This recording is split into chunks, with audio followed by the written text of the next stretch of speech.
It's a very serious process which the nation is witnessing, courtesy JNU and greater courtesy Shri Narendra Modi, Rajnath Singh and Smriti Irani.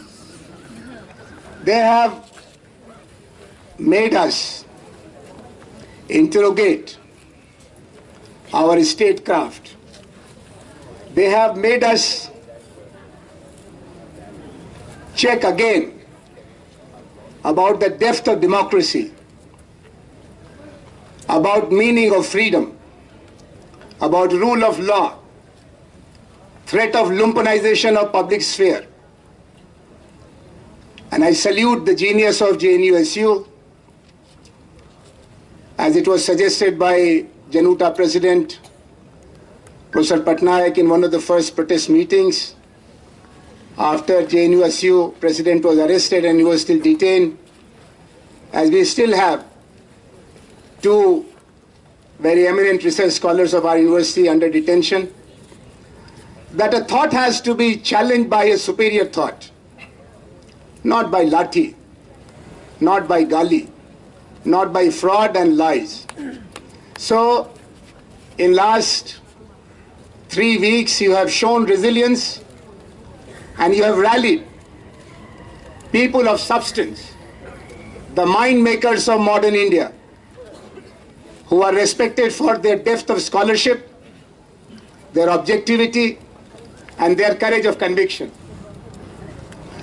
As my dear friend Professor Jyotka, who himself is a very eminent voice of objective social science and is internationally known as a person who started from Chandigarh, went to Hyderabad, came to JNU, and he suggested that what I'm going to do now is to engage you, and that too not for very long. Rohit ji suggested it should be a lecture between 25 to 30 minutes, and Sheila will verify that even in my regular lectures, 1/3 of the time used to be for question, answer, or comment or counter comments. So, and I feel a little better because the last time I spoke to you, it was all in dark. I saw myself in the YouTube like, invisible person, and I felt very humiliated that somebody out there put a charge of sedition against Rahul Gandhi, Sitaram Yechury, D. Raja. I also was a speaker, my dear. Why did you forget me? Probably because the picture was not very clear and the recording which is going on now is a little better light. So I'll hurry up so that I don't dissolve into darkness and only my voice remains out there for others to share.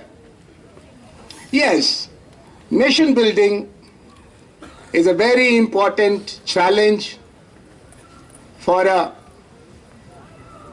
great civilization like India, which has been humiliated, defeated, fractured, and fragmented by 200 years of imperial rule, and which is trying to pick up pieces through confidence with the process of democracy and wisdom of the people of the country, who snatched back their freedom again in a very halfway manner. And the idea of India has gone through a paradigm shift. And people like us, who are successors to the theories of unity in diversity, continuity and change, dialogue between tradition and modernity, who are inheritor of a legacy of objective social analysis with a touch of optimism about social change in India, caste in India, communalism in India, injustices in India, have to carry on the dialogue with the reality. So one of the opportunities which came my way when I came to JNU in early 1990s, there was an interdisciplinary exercise for 1 long year in which historians like Bipin Chandra, political scientists like Imtiaz Ahmad, sociologists like Yogen Singh, T.K. Oman, they all participated. And we tried to engage others also about this holy cow called nationalism and its implications for national unity. Nationalism and national unity are not two sides of the same coin. If we pursue wrong kind of nationalism, exclusive nationalism, it can contribute to nation destruction. And all patriots in half pant and full pants must not take the nation for granted, because nations are built around we feeling. We feeling is hard to sustain. It has to be given institutional backup, institutions which can create we feeling, rule of law. It has to be supported by political, economic and social justice, so that the age-old habit of human beings of converting hierarchies into frozen steps of inclusion and exclusion can remain fluid and can be verified by the judicial system, by common citizens' common sense. And case of India is a very complicated case. So the challenge of nation building is a very serious challenge, because the models which were available for the people of India in the 30s and the 40s were coming out of European history. Europeans had the privilege and they had the courage to interrogate themselves again and again. If they found irrationality, they went for a social contract. So the political revolution of France, industrial revolution of England, coupled with American Revolution, Civil War, Russian Revolution, it created a different kind of homogenizing experience. Europe had a civilizational advantage or disadvantage over India of being monolithic. One religion, one race. A few million migrants have moved in as punishment for their colonial past, and Russians are saying no more multiculturality. The land of Rousseau is saying no more social contract. Get these blacks out, get these Muslims out. It's just a post-Second World War phenomena for them. But their model of nation, their definition of nation, charmed some of us. We thought, oh, we have some advantage. Only we need to cut the corners. And the advantage is that there is a major religious tradition called Hinduism. So why can't we have, after colonials are gone, a Hindu Rashtra? Then some others thought, why not? There is demographic advantage about the idea of a Muslim Rashtra, Muslim nation. And you will be surprised that this evening I am recommending you to hold on to study Ambedkar, one of the architects of the Constitution. Don't go to Nehru, rush to Gandhi, don't do that. Or Rabindranath Tagore, the proponent of inclusive nationalism, bordering humanity, humanism, who said it to the Japanese in their face and the Americans in their homeland, that what you are pursuing is very brutalizing experience. Don't do that at the moment. Go and read immediately, simultaneously, Sri Golwalkar, Bunch of Thoughts, and Sri Muhammad Ali Jinnah. Both of them have such ahistorical understanding of Indian civilization, including two of its great religious orders, Hinduism and Islam. They treat them as bricks, which can be placed here, they cannot be put together. This mechanistic understanding of Indian civilization and its flow, living in denial about the diversities of Muslim Samaj, Hindu Samaj, their pathologies, their successes and their failures, made them blind to play the ball with the colonial masters, divide and rule. It is a sad story for those who believe that Hindi, Hindu, Hindustan can be a model, because that was very close to European model of nation building, European definition of a nation. Cultural nationalism as primary motive around linguistic homogeneity. But with the onward march of events and processes and the two world wars which were fought around the idea of exclusive nationalism, when nearly every home had a wailing woman and a killed man in France, Germany, England, Holland, Belgium, Poland, Russia, they got tired of this idea of exclusive, pure, uniform idea of nationalism. They also saw sociology of group identities. And today, friends, all of us, including me and you, have at least 7 principles of our identity. 7 steps for our own self-realization. You can start from the top, go to the bottom, go from the bottom up to the top, and you can fix these 7 principles of identity formation in modern times according to your own preference, your circumstances. First and foremost, we are all given the opportunity to have our own individuality. Your name, your liking, your disliking, defined again and again from family to neighborhood to school to the government. Our individuality is a continuously evolving reality, and we try to engage with other forms of our identity around the central value of our individuality. Then immediately there is something called locality, which is ignored when you confront a larger reality called a foreign nation. Then locality is ignored.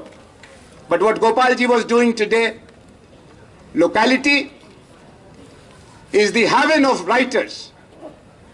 The idea of smallness, particularities, which define your group in the primary sense. Where you grow up, you learn your social and cultural skills. Locality is immediately supplemented by what we call ethnicity, where you have certain broader defining social and cultural principles, language, customs, norms, the ethnicity. Often in our anxiety about protecting national unity, we try to bulldoze the idea of ethnicity. क्या बात करते हो यार? तुम नगा हो? अरे Indian बोलो भाई साहब। ये क्या चला दिया तुमने? मिथिला मैं मैथिल हूँ। ये बंगाली क्या चीज होता है? Bharat. A very interesting proposition was made by one of the top leaders of Sindh when he was confronted by Pakistani regime to tell who you are. And he said, how can I answer? Because I have many people living inside me. I am a Sindhi for 5,000 years. I am a Muslim for 1400 years. And I am a Pakistani for 45 years. Tell me which one has to be surrendered in order to prove my loyalty to the government of the day, which is there only like wink of an eye. Today there, tomorrow not there. I cannot surrender any of them. They're all close to my heart. They all define me collectively, and I'm proud of all three of them. There was a time when there was a colonial challenge to our identity. And they said, what is India? We came here, we conquered you, you people. Thousands of castes, hundreds of languages, dozens of faith systems. Can you stay one day united with us? We have come here to civilize you. And we were really baffled, some of our forefathers and mothers. The first flush of identity formation was around ethnicity. You remember the name of the major newspaper published by one of the greatest icons of Indian nationalism, Bal Gangadhar Tilak? It was Maratha. The newspaper published by Lala Lajpat Rai? It was not Hind Kesari. It was Punjab Kesari. First, the evolution of our collectivity beyond caste was around ethnic idea, linguistic identity. Then we realized that the challenge is much bigger. So above ethnicity is nationality. And then civilizationality. Every human being, don't think that Africans don't have a civilizational imperative. Or the people in Latin America don't have civilizational craving or civilizational heritage. And of course we have it. It is spread all over. I think Archaeological Survey of India is the most exhausted department of Government of India, because everywhere you walk around 10 kilometers and there is some archaeological site, from Punjab and Kashmir all the way to Kerala. Every second day, third day, there is a report that all of a sudden we have found something 2,000 years old. I thought Mohenjo-daro and Harappa civilization is sitting with Pakistan. How do I visit it? Then I was told that, oh, similar sites have been found in Gujarat. You don't have to go to Sindh and Pakistan. You can visit Gujarat. You can visit Haryana. And I, from Banaras, I claim that we have much older civilizational roots than even Mohenjo-daro and Harappa. Every part of India. So this civilizational identity, which is above national identity. For example, there is a civilizational heritage of French and the Germans. They both own it together, though they have butchered each other in the First and the Second World War. It's like brothers and sisters quarreling for inherited property and heritage. But how can they be denying each other's immutable links? So the civilizational heritage of South Asia is owned as much by Indians as Nepalis, as Pakistanis, as Bangladeshis, and many, many more. And above civilizational heritage, if you can rise to the occasion, as did Martin Luther King, as did Nelson Mandela, as did Mohandas Karamchand Gandhi, there is a humanity. And that humanity is the largest possible envelope. Unfortunately, even after two dangerous and condemnable wars spread over years, human family has gone only up to United Nations Organization.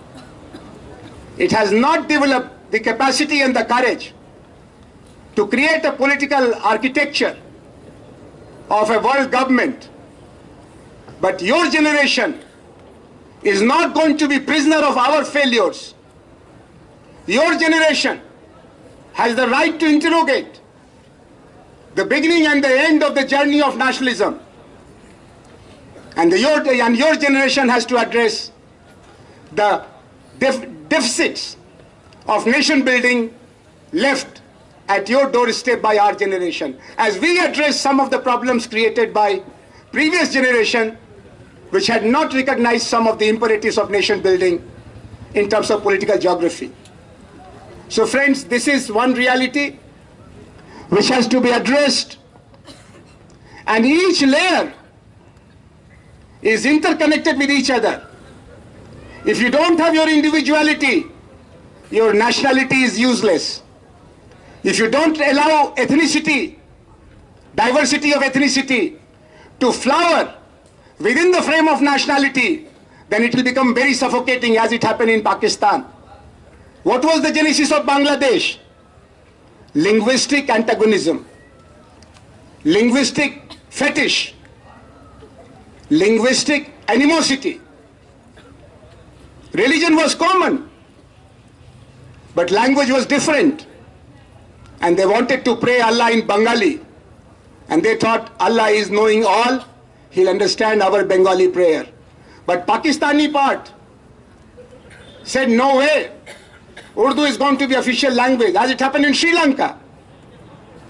They insisted on Sinhala. And Tamilians said, what about Tamil? They said, go back to Tamil Nadu. So, what are you talking? We have built this country together. We stay here. And there was a huge tragic trajectory spanning 4 decades since Indira Gandhi's time. And Sri Lanka doesn't know which way to turn. So when you read those who think that the idea of nationality and nationalism is their monopoly, they have a very dangerous project, which is outdated 19th century project. They have suggested, Jinnah Sahab, by the way, it is not anti-national to call Jinnah Sahab. I say Modi Sahab also. I also used to say Bassi Sahab. Where is he, by the way, these days, Bassi Sahab? आपको हम सबका सलाम बस्सी साहब. आपने आकर के अपने दांत तुड़वा लिए, अब कहीं चेहरा दिखाने लायक नहीं हो मेरे दोस्त. और ये मैसेज जाता है राजनाथ सिंह जी को भी, अकल से काम लीजिए, बेवकूफों से घिरे हुए हैं, हुकूमत चलाने की तमीज सीखिए. जोर जोर से बोलने से हुकूमत नहीं चलती है, कानून के साथ चलने से हुकूमत चलती है. भाई जी, लगता है 20 मिनट तो चला गया भाई. हमारे मुल्क में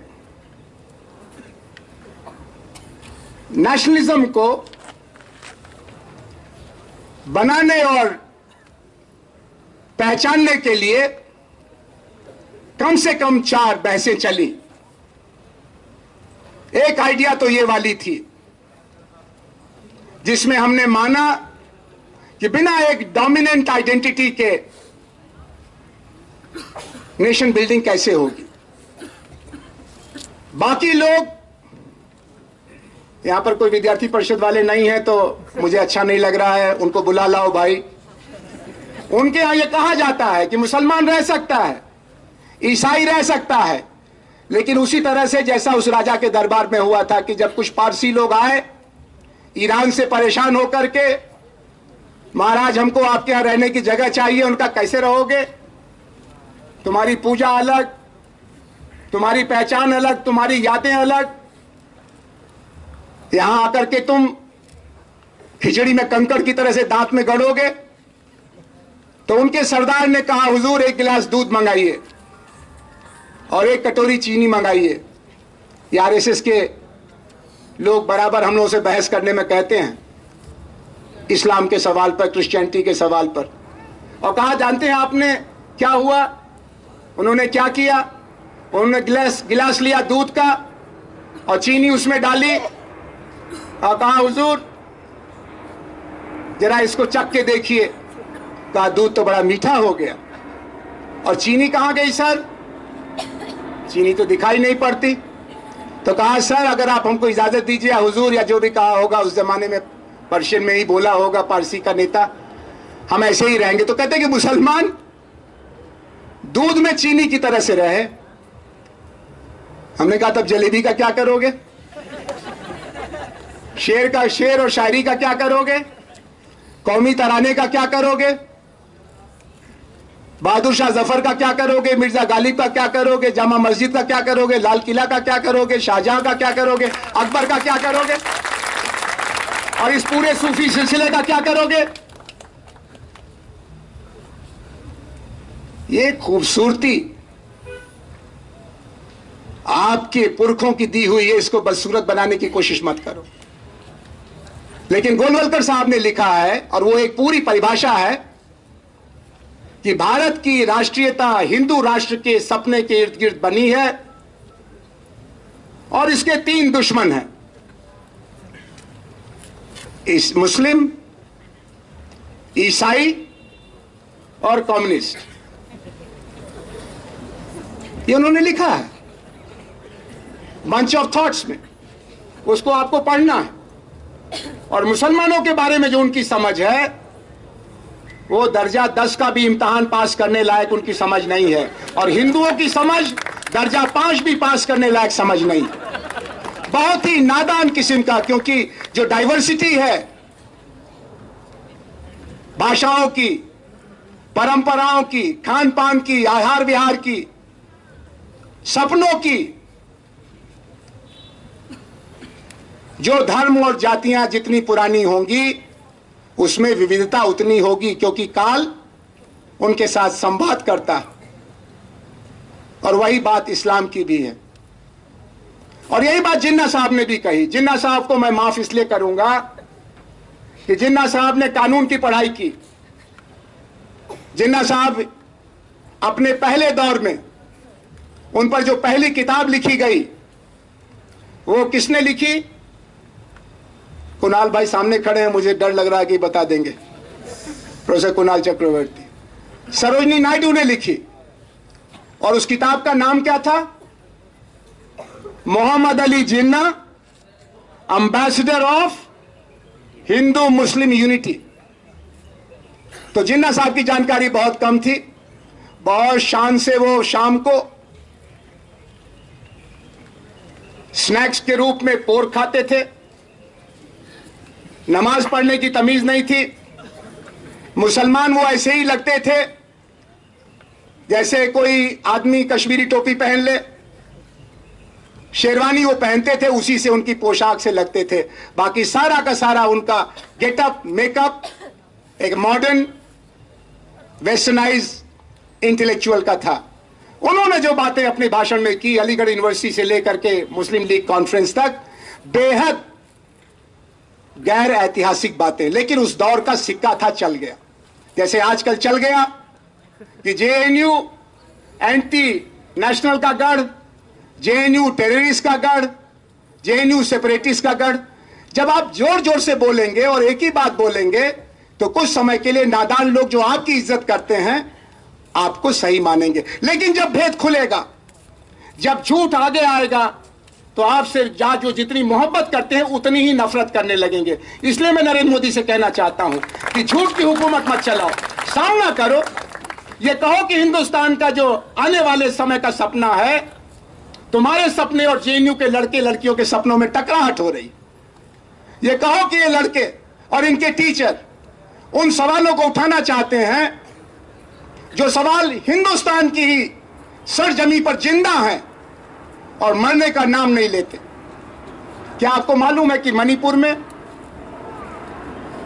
पिछले कई बरस से नाराजगी इतनी है कि हिंदी की फिल्में नहीं दिखाई जाती?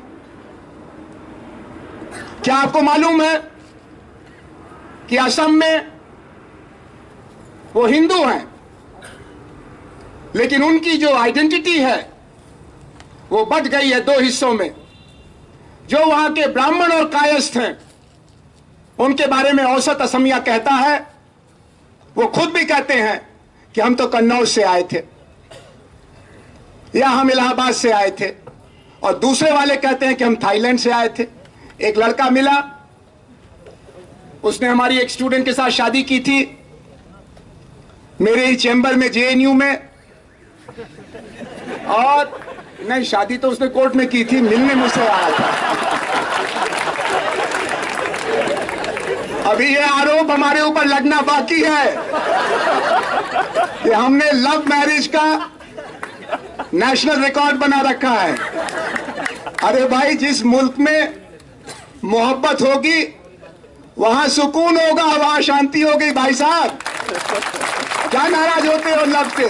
लेकिन उस लड़के ने हमसे कहा, अपना नाम बताया, वो एसएमईज थे, कहा कि हमारी फैमिली, हम लोग सोशियोलॉजी वाले हैं ना, बेमतलब के ढेर सारे सवाल पूछते हैं, जो मिल गया उसी से। क्या नाम है, इसका क्या मतलब है, मदर टंग क्या है, पेरेंट्स क्या करते हैं, कहां से कहां गए, कहां से कहां। कहा सर, हम लोग 800 साल पहले यूनान से, फेमस यूनान ऑफ माओ से तुंग्स रिपोर्ट, यूनान रिपोर्ट, जब वहां पर फेमिन आया था 800 साल पहले, तब हम वहां से यहां आए थे। हमने कहा यार, तुम्हारी याददाश्त बहुत ज्यादा तेज है। ये आइडेंटिटी का सवाल है। क्यों वो चीन से जोड़ना चाहता है? क्योंकि इस समय पूरी एसएमईज आइडेंटिटी डिकम्पोज हो रही है, डिकंस्ट्रक्ट हो रही है। तो वो ये भी कह सकता था कि 150 साल पहले हम किसी सूखा पीड़ित असमिया इलाके से आए थे, उसने चीन से अपने को जोड़ा। क्यों? क्योंकि आज चीन चढ़ा हुआ है, ऊंचाई पर है चीन। भारत के भी नेशन बिल्डिंग प्रोसेस को यह देखना है कि जो लोग भारत की आइडेंटिटी से अपनी आइडेंटिटी को अलग रखना चाहते हैं, उनकी कुछ शिकायतें हैं जिनकी सुनवाई नहीं होने से नाराजगी में वो कहते हैं कि हम तुम्हारे साथ नहीं हैं। हालांकि जमीन ने, आसमान ने, दरिया ने, जंगल ने उनको अगल बगल का ही बनाया है। आप अपने पड़ोसी नहीं चुन सकते, आप अपना मुल्क नहीं चुन सकते। चुनने के लिए माइग्रेट करना पड़ता है। और सारे एनआरआई से पूछ लीजिए, करीब 2 करोड़ हैं दुनिया के अलग अलग इलाकों में, ज्यादातर हिंदू हैं, लेकिन उनको अपने सर्वाइवल के लिए रोज रोज एवरी डे रेफरेंडम फेस करना पड़ता है। They are on the margins. वो एक मिलान कुंदेरा का नॉवेल है ना, the unbearable lightness of being. ऐसी जिंदगी होती है। मैं 6 साल अमेरिका में रहा हूं। हमारे दोस्त प्रोफेसर प्रमोद यादव तो कई देशों में, प्रोफेसर जोधका कई देशों में। You can see the connect and the disconnect. तो नेशन बिल्डिंग का एक ये जो फार्मूला है, ये 19वीं सेंचुरी का है, उसको वो करेक्ट नहीं कर रहे हैं, और हमारी बदकिस्मती से उनके हाथ में हुकूमत आ गई है। ये पुरानी दवाई है भाई साहब, ये डेटेड है, ये पॉइजन हो चुकी है, इसका इस्तेमाल मत करना, वरना जाट कबूल नहीं करेंगे, पटेल कबूल नहीं करेंगे। छोड़ दो हिंदू और मुसलमान को, सिख और ईसाई को। अब तो हिंदुओं के बीच में भी दरारें आ गई हैं। Economic deprivation creates split in old bonds of family. Blood relations become meaningless if there is injustice. और आपने जो आज के लिए सोचा था, मैंने सोचा कि मैं अपनी बात खत्म करूंगा। हिंदुस्तान के सामने जो चैलेंजेस हैं, उसमें जो उनका डिस्कोर्स है और जो औरों का डिस्कोर्स है। एक और ग्रुप है जो उतनी ही एक्सट्रीम पोजीशन लेता है। एक ग्रुप को हिंदू के अलावा कुछ दिखाई नहीं पड़ता, और हिंदू को वो समझते हैं कि वो मोनोलिथिक है, हम ही हैं, वो हिंदू हैं, हम जैसे देखते हैं वैसे हिंदू देखता है। हिंदू धर्म में जबरदस्त आत्ममंथन चल रहा है। एक छोर पर गांधी, दूसरे छोर पर कबीर, एक जगह जवाहरलाल अंबेडकर, एक जगह सावरकर और गोलवलकर, और ये सब अपने अपने तरीके से हिंदू होने का दावा करते हैं। बाबा साहब तो थक गए हिंदू कहते कहते, सुधर जाओ सुधर जाओ सुधर जाओ। लेकिन बहुत सारे लोग जो बाबा साहब को मानते हैं, वो फिर भी अपनी हिंदू आइडेंटिटी को अभी भी नेगोशिएट करना चाहते हैं। ऐसे मुसलमानों का है। ये जो आपने समझ रखा है कि कोई एक बटन है, उसको दबाने से सब कुछ हरा हरा हो जाता है, माइंडलेस कम्युनिटी है मुसलमानों की। इनकी जीनियस का लोहा यूरोप भी मांगता है। वो आज तक कहते हैं अलजबरा, वो उनको दूसरा वर्ड नहीं मिला, इतना एडवांस था मुस्लिम माइंड अरब देश का, जिसकी कनेक्टिविटी थी ग्रीस के साथ, जिसकी कनेक्टिविटी थी इंडिया के साथ। लेकिन मुसलमानों में भी जाति है और उसको लेके पसमानदा और सैयद साहबान के बीच में बहस चल रही है। औरतों मर्दों का सवाल खाली हिंदुओं का नहीं है, सिखों का नहीं है, मुसलमानों के बीच में भी है, और वो डेमोक्रेटिक डिविडेंड है। लेकिन हमको सवाल पूछने तो दो भाई, जवाब तलाशने तो दो। आप तो कहते हो कि बस सन्नाटे में रहो, डर के रहो, हम जो चाहे वैसा चलने दो। इसीलिए आज इस मुल्क में नेशन बिल्डिंग के लिए पास से कनेक्टिविटी तो रहेगी, जाएगी नहीं, लेकिन फ्यूचर में ही सॉल्यूशन है, पास में सॉल्यूशन नहीं है। न तो अकबर बादशाह का दरबार फिर से लगाने के में सॉल्यूशन है, न अशोक महान के राज में लौटने में सॉल्यूशन है, और मराठा साम्राज्य और सिख साम्राज्य और विक्रमादित्य क्या था, पृथ्वीराज चौहान का साम्राज्य लाने में सॉल्यूशन नहीं है। दुनिया बहुत आगे निकल गई है, दुनिया मानवता की तरफ बढ़ रही है, दुनिया जाति की तरफ नहीं खिसक रही है। जाति जहां तक चलेगी चलेगी, इसके आगे जाति का भविष्य राष्ट्रीयता के साथ जुड़ने में है। राष्ट्रीयता और जातिवाद में जब जब विरोध होगा जाति हारेगी, इसमें अब कोई शक नहीं रह गया। और यही सांप्रदायिकता में भी है। सांप्रदायिकता भी एक पॉलिटिकल कैपिटल है, उसकी पैथोलॉजी को समझना पड़ेगा। Democracy unites at abstract level, as in the preamble of the Constitution of India, but democracy divides during every electoral competition।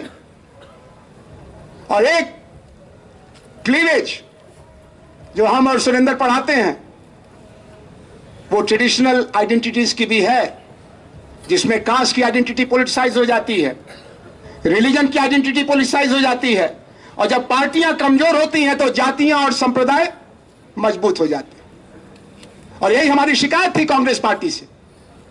उसको इतना बड़ा मौका मिला था इन सपनों को साकार करने का, लेकिन वो सेल्फ गोल में ही फंस गए। उनका मिशन बदल गया और आज बहुत कुछ जो हमारे पांव में कांटे गड़ रहे हैं, वो नई फसलों के कांटे तो बाद में गड़ेंगे, 5 साल बाद, 3 साल बाद, या जैसे अभी जेएनयू में पांव में कांटे गड़ रहे हैं। मुल्क की बनावट में जो दिक्कतें आ रही हैं, उसके लिए पिछले 60-65 साल की हमारी मिस्ड अपॉर्चुनिटीज हैं। नेशन बिल्डिंग का वो जो दूसरा एक्सट्रीम पोजीशन है, वो इसको ये रिकॉग्नाइज नहीं करता कि India has moved into a new paradigm. मैं उस आर्गुमेंट में नहीं जाऊंगा, मेरी क्लास में पिछले 25 साल ये चलता रहा है, semi colonial semi feudal India. तो उनको लगता है कि ब्रिटिश पावर ट्रांसफर करके गए। हाँ, एक किताब जरूर है ट्रांसफर ऑफ पावर, वो कैम्ब्रिज यूनिवर्सिटी ने छापी है, कई वॉल्यूम है, लेकिन ट्रांसफर ऑफ पावर ही नहीं हुआ है। उसके बाद बहुत कुछ हुआ है, कुछ एम्पावर भी हुआ है, सिटीजन भी आगे बढ़ा है, खाली स्टेट नहीं चल रहा है, ऑर्डिनरी लोगों की कैपेसिटी बढ़ी है, their capacity to voice, their capacity to dissent, their capacity to protest. लेकिन वो वहीं ठहरे हुए हैं और इसलिए उनको लगता है कि ट्रांजिशनल एफिमेरल रियलिटी है इंडिया। 100 सूबे तो बन ही जाएंगे। मैं भी उसी ट्रेडिशन से आता हूं जिसने इंडियन कॉन्स्टिट्यूएंट असेंबली को एक डर्टी कंप्रोमाइज माना था। आप में से कुछ लोग जानते होंगे, हालांकि मैंने क्लास में कभी नहीं पढ़ाया, राम मनोहर लोहिया को पढ़ाया नहीं, जिद करने के बावजूद नहीं पढ़ाया। हमने कहा कि लोग कहेंगे कि बाहर तो इनको कोई पूछता नहीं, यहीं बैठ करके गुरुजी बन गए हैं और क्लास में आकर के पार्टी बना रहे हैं। लेकिन पूरी कांग्रेस सोशलिस्ट पार्टी ने गांधीयंस की तरह से, कम्युनिस्टों की तरह से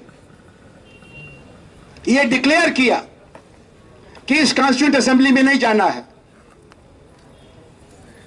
क्योंकि ये कॉन्स्टिट्यूएंट असेंबली में जाने के लिए ब्रिटिश क्राउन की लॉयल्टी की कसम खानी है, हम नहीं खा सकते। जवाहरलाल गए, राजेंद्र प्रसाद गए, मौलाना आजाद गए, बाबा साहब अंबेडकर गए, उन्होंने एक कॉन्स्टिट्यूशन बनाया। आज उस कॉन्स्टिट्यूशन में 100 से ज्यादा तरमीम हो चुकी है। और आज जो डेमोक्रेटिक सोशलिस्ट ट्रेडिशन है, उसकी लेजिटिमेसी के लिए भी इस कॉन्स्टिट्यूशन में बहुत स्पेस मिल गया। उसकी कई धाराओं को चैलेंज किया गया, जैसे आज आप 124A को चैलेंज कर रहे हैं, ऐसे कई धाराओं को, 107, 17 को, 144 को हैबियस कॉर्पस मूव कर करके, और फिर वो इमरजेंसी वाला डर्टी प्रोविजन जो 74 में चैलेंज किया गया, इस कॉन्स्टिट्यूशन को धीरे धीरे जीने लायक, अपनाने लायक बना लिया गया। सेंस ऑफ हिस्ट्री होना चाहिए था जो डॉक्टर अंबेडकर को था, लेकिन डॉक्टर लोहिया को नहीं था। मैं लोहियाइट होने के बावजूद आपसे कहना चाहता हूं, और यही बात मैं औरों से कहना चाहता हूं, जो हिंदुस्तान को, भारत को, इंडिया को एक शानदार human society, approaching universality, approaching humanism and humanity बनाना चाहते हैं, उनके लिए भी जरूरी है कि वो टाइम और स्पेस के कंजंक्शन को समझें। बहुत डरा रखा है इन्होंने कि देश टूटने वाला है, और यह सही बात है कि हिंदुस्तान की आर्मी 1/3 हिंदुस्तान के रखवाली में परछाई की तरह पीछे खड़ी रहती है, और यह इनकी फेल्योर है। डेमोक्रेटिक इंस्टीट्यूशंस की लिमिटेशंस हैं। पार्लियामेंट्री डेमोक्रेसी काउंटर प्रोडक्टिव हो चुकी है। हर चुनाव में काला पैसा और नंगा नाच करता है। हर चुनाव में कुछ और अपराधी पार्लियामेंट में बढ़ जाते हैं, और ये हम और आप नहीं कह रहे हैं। उमर खालिद ने तो कभी नहीं कहा, निर्भर ने भी नहीं कहा, ये एसोसिएशन ऑफ डेमोक्रेटिक रिफॉर्म ने कहा, जिसके फाउंडर्स IIM जैसी जगह के प्रोफेसर लोग हैं। ये पार्लियामेंट्री डेमोक्रेसी काउंटर प्रोडक्टिव हो रही है। अभी असम में चुनाव हो रहा है, आप देखिए क्या हो रहा है वहां पर, क्या क्या नारे लग रहे हैं, किसका किसका मुंह बंद करोगे। There is need to move towards decentralization. Indian nation building, because of its civilizational heritage, requires decentralization. एक पुराना आंदोलन, अभी मैं कागजात पढ़ रहा था, मुझको जब रोहित ने कहा और फिर मल्लिका ने, तो मेरे घर में खबर फैल गई। आजकल खबर रुकती नहीं, चारों तरफ फैल जाती है। तो मेरी पत्नी ने कहा कि क्या JNU में बोलने जाना है? हमने कहा हाँ, क्यों? तो कहा कुछ पढ़ो लिखो। वहाँ प्रोफेसर रोमिला थापर बोल के आई हैं, हरबंस मुखिया बोल के आए हैं, प्रभात पटनायक बोल के आए हैं। तुम समझ रहे हो JNU SU की मीटिंग है? हमने कहा कर तो JNU SU ही रहा है, लेकिन हाँ। तो मैंने पढ़ने की कोशिश की। पंजाबी सूबा को लेकर के इतना डरा हुआ था दिल्ली दरबार। फतेह सिंह साहब, तारा सिंह साहब, अब आज पंजाब में क्या है? वो एक मांग कर रहे थे कि एक टेलीविजन चैनल हो जिसमें गुरुबानी लगातार सुनाई जा सके। वो कहते थे इससे देश टूट जाएगा। वो कहते थे कि हमको, एक अकाली दल वहां पर है जो किसानों की पार्टी है, उसकी ट्रेडिशन है पुरानी एंटी कॉलोनियल। इमरजेंसी में सारा मुल्क डर गया था सिवाय पंजाब के। रोज सत्याग्रह करते थे अकाली। कहा अकाली अगर चंडीगढ़ में बैठ गए सरकार में तो हमारी सुनेंगे नहीं, और पाकिस्तान से मिलकर के पंजाब को अलग कर देंगे। कैसे कैसे भूत डराते हैं इनको। आज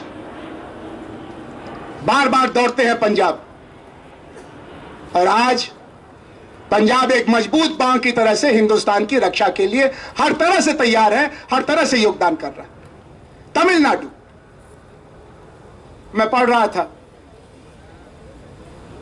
पेरियार का, रामास्वामी नायकर, उनका एक पूरा लेख है जो तमिल में मोस्ट ऑथेंटिक कम्युनिस्ट मैनिफेस्टो की जैसी इज्जत कम्युनिस्ट करते हैं, उस लेख की इज्जत तमिलनाडु के रामास्वामी पेरियार के मानने वाले करते थे, रैशनलिस्ट करते हैं, जिसमें उन्होंने लिखा है फ्रॉड ऑफ रिलीजन, धर्म का ढोंग। वो कहते थे कि देश के 4 दुश्मन हैं। There'll be some Tamil students will tell you. कहा सबसे बड़ा दुश्मन ब्राह्मण्स, नंबर 2 दुश्मन हिंदी। नंबर 3 दुश्मन कांग्रेस। नंबर 4 दुश्मन गांधी। द्रविड़िस्तान बनाना है। उसी तमिलनाडु के पॉलिटिक्स में एक दिन ऐसा आया, when the people of Tamil Nadu, including both major parties DMK and AIDMK, pressed central government of India to use military might to defend the Tamil brothers and sisters in Jaffna. Dynamics of time, circumstances change, context changes. मैं आज एक seminar में था और वहीं मैं खत्म करूंगा कि आप कहां पर हैं, आपको लोग कैसे देख रहे हैं। प्रोफेसर लोग थे दिल्ली यूनिवर्सिटी के। हाशिए का साहित्य पर चर्चा होने वाली थी, तो मैं जेएनयू का हूं और अभी तो सुरेंद्र जोतका जी ने बता दिया कि मैं यहां पढ़ाता भी था। लोग समझते जेएनयू एसयू में ही आगे पीछे घूमता रहा होगा। तो पूछा उन लोगों ने क्या हाल है जेएनयू का। हमने कहा अब जाना है थोड़ी देर में, आप जरा जल्दी सेमिनार खत्म कराइए। तो कहा कि कन्हैया तो बहुत अच्छा स्पीकर है आपका प्रेसिडेंट। तो मैंने थोड़ा उसको ऐड करने के लिए, और कन्हैया यहाँ है तो उनको कहिएगा मेरी बात न सुने। मैंने कहा वो हिम्मती भी बहुत है और मॉडेस्ट भी बहुत है। उसने अपने भाषण में डिबेट का स्तर ऊंचा किया। उसने उसको पीटने वाले वकीलों को गाली नहीं दी। उसने उसके ऊपर देशद्रोह का चार्ज लगाने वाले होम मिनिस्टर को बुला भरा नहीं कहा। डिबेट को एक सीरियस लेवल पर रखा। लेकिन जो दूसरी प्रोफेसर थी उन्होंने कहा नहीं, उसमें पेशेंस भी बहुत है। Is important for anybody engaged in nation building to have patience to understand the other's perspective। और वो पेशेंस यहां पर नहीं है। वो कहते हैं इतिहास में पहली बार बेमिसाल। हाँ, ये बात ठीक है कि भारत के स्वाधीनता के बाद के इतिहास में पहली बार आरएसएस के फॉलोअर का जो 100% फॉलोअर है, अटल बिहारी भी थे, लेकिन अटल बिहारी का जो मुस्लिम नफरत थी वो जरा पहचान में नहीं आती थी। वो राम मंदिर के खिलाफ थे और उनको कहते थे ये कहां से धोती में नेहरू चला आया। अटल बिहारी की रेपुटेशन अच्छी नहीं थी आरएसएस काडर में, देश में अच्छी रही होगी। इनकी रेपुटेशन बहुत सही है, 100%, 24 कैरेट। लेकिन ये इस गलती में है कि ये बेमिसाल है। न ये सादगी में बेमिसाल है, इनसे ज्यादा सादगी वाला प्राइम मिनिस्टर लाल बहादुर शास्त्री, चरण सिंह थे। न ये समझदारी में बेमिसाल है।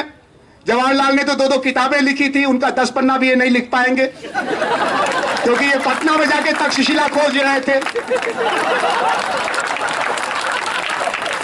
और न इनकी कैबिनेट बेमिसाल है, नॉन परफॉर्मिंग असेट्स। इनका होम मिनिस्टर जो अपने कुर्सी के नीचे ही आग लगाने के माशिर। अरे भाई, पिटवाया होता हमारे बनारस वालों को, बहुत दूर थे, आते आते टाइम लगता। हमला किया होता कश्मीर वालों पर, वो भी चल जाता, चलो चलो ऐसे ही हैं। तुमने जेएनयू पर ही हमला कर दिया और दावा किया कि हम इसको काबू में कर रहे हैं। अब देखो 4 हफ्ते में 3 रैली तो हो गई, हर रैली पिछली रैली से बड़ी हो रही, अगली रैली इससे बड़ी होगी। और हम तो समझा रहे हैं कि नेशनल कॉन्फ्रेंस करो, तो जेएनयू एसयू कह रहे कि नहीं, पहले हमको जेएनयू कॉन्फ्रेंस तो कर लेने दीजिए। लेकिन नेशनल कॉन्फ्रेंस के आसार बन रहे हैं और इसकी जरूरत भी है कि नेशन बिल्डिंग के सवाल पर, नेशनलिज्म के सवाल पर, क्योंकि हिंदुस्तान के नेशनल बिल्डिंग में 5 सवाल हैं जिनको अब हम सुलझाने के कगार पर आ गए। एक है रिलीजियस प्लूरलिटी का सवाल, और जगह एथनिक क्लींजिंग हुई, यूगोस्लाविया इसी में बर्बाद हो गया। टीटो का सपना चूर चूर हो गया। हम सेक्युलरिज्म को as an article of faith जीना सीख गए। और जेएनयू में तो इफ्तार का भी इंतजार रहता है और होली का भी इंतजार रहता है। इफ्तार बढ़िया बिरयानी खाने के लिए और होली मजे से भांग पी करके गाने नाचने के लिए। और हमको उसमें कोई झगड़ा नहीं लगता, दोनों में गले ही तो मिलते हैं, किसी में चाकू नहीं मारते एक दूसरे। और ये पूरे मुल्क में फैलना है, ये पूरे मुल्क में फैलना है। जेएनयू से जो एक बार गया, वंस जेएनयू ऑलवेज जेएनयू, तो ये फैल रहा है धीरे धीरे। This way of life, multi religiosity. अब हमको सिखों को देख करके डर नहीं लगता कि आतंकवादी चला आया। बुल्ले शाह का वारिस चला आ रहा है, और यही मुसलमानों के बारे में भी धीरे धीरे। इतना झूठ बोलोगे भाई तो कैसे काम चलेगा, कुछ तो चलने दो, सच कहीं कहीं तो लाया करो। इसी तरह से कास्ट का सवाल, younger India is convinced that either we are doomed with casteism or we go beyond caste and challenge the global system, that we are second to none in terms of our dreams, our skills and our capacity. तो जात का सवाल भी मंडल का एक बार हुआ civil war जैसा, लेकिन जब मंडल 2 आया तो कोई खास नहीं हुआ। और ये जो रिजर्वेशन को लेकर के बहस चल रही है, ये भी अपना लास्ट डांस एंड सॉन्ग पर है, ये डेथ विश है। डोमिनेंट कास्ट डेमोक्रेसी में रिजर्वेशन मांगना मूर्खता की राजनीति का एक सुंदर उदाहरण है। अगर पटेल पिछड़ा है, जाट पिछड़ा है, ठाकुर पिछड़ा है, भूमियार पिछड़ा है, तो अगला कौन रह गया भाई? यही तो किया था आपने मूर्खता का काम। जब अंग्रेज आया साइमन कमीशन पता लगाने की कौन कौन माइनॉरिटी है, तो ब्राह्मणों ने मेमोरेंडम दिया कि हम माइनॉरिटी हैं, ठाकुरों ने मेमोरेंडम दिया हम माइनॉरिटी हैं। तो सिवाय इंडियन नेशनल कांग्रेस के कोई नहीं था जो कहे कि हम माइनॉरिटी नहीं है, क्योंकि उसमें एक करेंसी थी, एक वैल्यू थी, सम एडवांटेज थे। तो जात का सवाल। तीसरा जो नेशनल कंसेंसस बन गया है, पॉलिटिकली करेक्ट है, सोशियोलॉजिकली हमको इंटरनलाइज करना है और आपकी जनरेशन मदद करे हमारी, वो है जेंडर जस्टिस। घर से लेकर के बाहर तक एक कैद खाने से दूसरे कैद खाने में गुजरने की जो मजबूरी है, जिसको किसी ने कहा औरत होने की सजा, जिसको तमाम नेशन बिल्डिंग के दावने के बावजूद औरत के बीच से एक चीख निकलती है, अगले जन्म मोहे बिटिया न कीजो। ये कौन सा मुल्क बन रहा है और ये कौन सी नेशन बिल्डिंग हो रही है? इसको ठीक किए बिना अब औरत तो आगे एक कदम बढ़ाएगी नहीं और आपको भी एक कदम आगे बढ़ने नहीं देगी। वो लड़के रहेगी, लेके रहेगी, जीत के रहेगी। चौथा है रीजनल डिस्पैरिटी। आप उड़ीसा को, तेलंगाना को, झारखंड को, छत्तीसगढ़ को नक्सल अफेक्टेड एरिया कह के खारिज नहीं कर सकते। वो अपना हिसाब मांगते हैं और उनको हिसाब देना पड़ेगा। क्षेत्रीय विषमता, रीजनल डिस्पैरिटी भारत की नेशन बिल्डिंग का बहुत बड़ा स्टम्बलिंग ब्लॉक है और बहुत दिन तक यूपी और बिहार के लोग महाराष्ट्र की सड़कों पर पिटने को तैयार नहीं होंगे और बहुत दिन तक नॉर्थ ईस्ट के लोग दिल्ली और बंगलोर में डर डर के जीने को तैयार नहीं होंगे। ऐसा हमको नेशन नहीं चाहिए जिसमें हमको डर के जीने की मजबूरी हो। सिर उठा के चलना है, रविन्द्रनाथ टैगोर का सपना। और अब आप इस सबको लेकर के कहते हैं कि बहस कर रहे हो, एंटी नेशनल हो गए। इस देश से प्यार है तभी तो एंटी नेशनल नहीं है। ये जितने बोलने वाले हैं, मुझे थोड़ा बहुत पता है इन लोगों के बारे में, सबके खानदान की जो यंग जनरेशन है, असली हिंदुस्तान की यंग जनरेशन तो इंडियन यूनिवर्सिटीज में पढ़ने के लिए लड़ रही है। ऑक्युपाई यूजीसी से लेकर के यूनिवर्सिटियां खोलो की लड़ाई लड़ रही है। और ये जो नकली देशभक्त हैं, इनके सबके बच्चे, इनकी बहुएं, इनके नाती और पोते अमेरिका में बस रहे हैं, यूरोप में बस रहे हैं। और चाहे तो एक बार मैं मीडिया को कहूंगा इस रिसर्च को करने के लिए कि आप जरा देखिए कि हिंदुस्तान की मौजूदा कैबिनेट में, हिंदुस्तान के रूलिंग अलायंस में, इनमें से कितने लोग हैं जिनका एक पांव भारत में और इनका भविष्य विदेश में है। विदेशों में बसे हुए बच्चों से लेकर के विदेशों में जमा खातों तक ये बिल्कुल आर्टिफिशियल, फेक और डेंजरस किस्म के देशभक्त हैं जिन्होंने अप्रोप्रिएट कर लिया एक पूरी लैंग्वेज को, क्योंकि हमने उसको टेकन फॉर ग्रांटेड कर लिया था। इन चैलेंजेस को हम आप पर छोड़ रहे हैं। भारत की नेशन बिल्डिंग की प्रोसेस लिंग्विस्टिक स्टेट के रीऑर्गेनाइजेशन के बाद एक बड़े हर्डल को पार कर सकी थी। Nation building process political geography के रीऑर्गेनाइजेशन से नॉर्थ ईस्ट में और सेंट्रल इंडिया में 3 राज्य बनाने से बहुत हद तक एंटागोनिज्म को कम कर सकी है। लेकिन जब कॉन्स्टिट्यूशन के साथ छेड़छाड़ करोगे, रूल ऑफ लॉ नहीं रहेगा, मेजॉरिटेरियनिज्म आएगा, डोमिनेंट कास्ट डेमोक्रेसी के पांव पसारे जाएंगे, तो जिनको तकलीफ है वो पहले प्रोटेस्ट करेंगे, वॉइस करेंगे, फिर वो रजिस्ट करेंगे और जब प्रोटेस्ट और रेजिस्ट नहीं चलता तो फिर आप उनको एग्जिट करने को मजबूर करते हैं। फिर दोष ना देना कि तुम ये कर रहे हो, ये तुम्हारा बनाया हुआ है कि लोगों के मन में अपनी जड़ों से कटने की मजबूरी आ रही है अपनी रक्षा के लिए। क्योंकि साथियों, और ये मेरी आखिरी बात है, हर किसी को 4 चीजें चाहिए और इसी के लिए आजादी की लड़ाई थी। इसी के लिए लोग फंदों पर झूल गए थे कि इस जिंदगी से मौत बेहतर है। पहले चाहिए जस्टिस। आप में से कौन ऐसा है जो इनजस्टिस के साथ जीना कबूल करेगा या करेगी? No one. Neither Kanhaiya nor Narendra Modi. They have a common drive and desire to live in a just society. दूसरी बात जो सबको प्यारी होती है, जैसे हमारी मां प्यारी वैसे हमारी डिग्निटी प्यारी। कोई भी सोने के पिंजरे में सीबीआई वाले खाली रह सकते हैं और कोई सोने के पिंजरे में नहीं रह सकता। They want to live a life with dignity. आधी रोटी खाएंगे लेकिन इज्जत की रोटी खाएंगे। इसीलिए बिहार के और उड़ीसा के और उत्तर प्रदेश के गांव से लोग भाग भाग करके, जिस इलाके में मेरा रोज का आना जाना रहता है, सीलमपुर, सीमापुरी, मुस्तफाबाद, पीने का पानी नहीं, रहने का घर नहीं, लेकिन इज्जत है, डिग्निटी। तीसरी बात डिग्निटी के बाद जो हर किसी को चाहिए वो है आइडेंटिटी। और जैसा मैंने कहा, आइडेंटिटी मल्टीफोल्ड होती है। कभी मुझे भोजपुरिया होने में मजा आता है, कभी मुझे बनारसी होने में मजा आता है, कभी मुझे सोशियोलॉजिस्ट होने में मजा आता है। क्यों रोकते हो भाई इनमें से किसी एक को? क्यों हायरार्की बनाते हो आइडेंटिटी की? वो जमाना अलग था, वो एक दूसरा पोएटिक फेज था। Indian first, Indian last.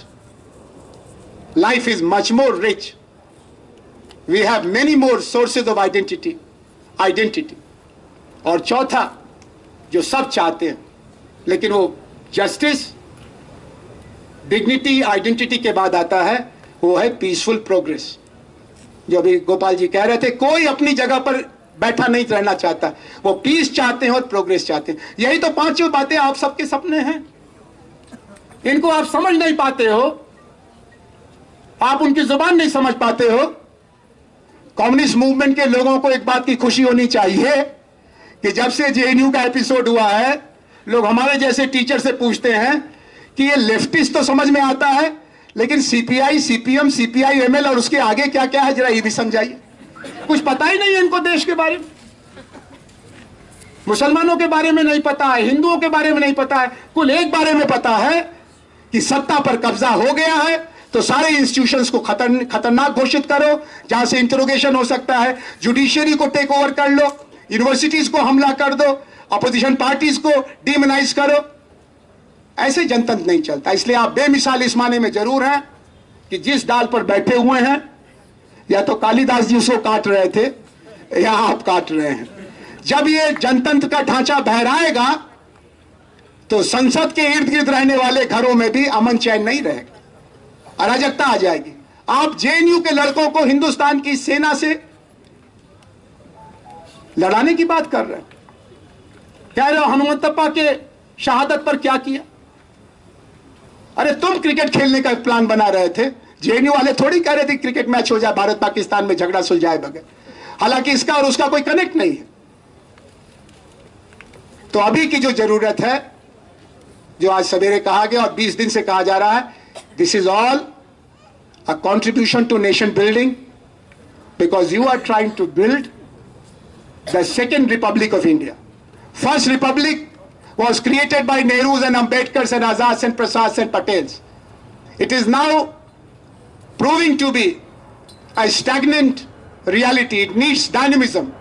It needs participatory democracy. It needs decentralization. It needs justice to all, particularly to the minorities, to the women, to the Dalit and the tribals. And this is not going to be feasible with this majoritarian and dominant caste democracy as it is around the corner. So what you are doing now with these discussions and discourses is creating the ideological platform for the creation of Second Republic, which will be more democratic, which will be more just, which will be more participatory, which will be more human. And I, as one of the humble participants of this process, and a proud Indian, and somewhat convinced sociologist, convey my best wishes for this discourse. Continue this dialogue, and wherever you go, I read in the newspaper that Sheila was there in Hyderabad. I read in the newspaper that Richa Singh is being supported by you. Tell everybody to interrogate, open, make it an intellectual battle. Because intellectually they are the most mediocre ever in the country. And they cannot meet your historical understanding, your philosophical understanding, your intellectual understanding. And I think now it's time for some questions, right?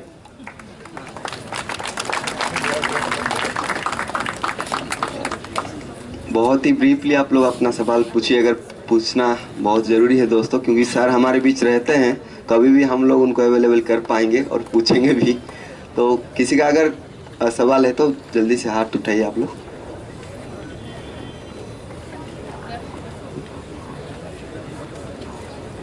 थोड़ा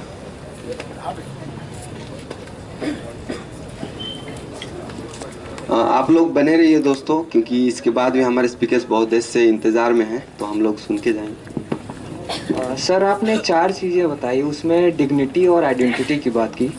तो इसमें आपने ये भी बताया कि लोग अपने गांव को छोड़ के शहर में आ रहे हैं, सीमापुरी जैसे इलाकों में, तो वो डिग्निटी के लिए आ रहे हैं। लेकिन मैं मुंबई में गया था और वहाँ पे मैं देखा कि मेरे गांव से आसपास से लोग, यूपी में बिलोंग करते हैं, इलाहाबाद से, वहाँ के जो लोग गए हैं अपनी वाइफ को लेके, बच्चों को लेके, जिस तरीके की वहाँ वो प्रॉब्लम फेस करते हैं, तो उनका मुझे जो लाइफ है ना वो डिग्निफाई नहीं लगता है।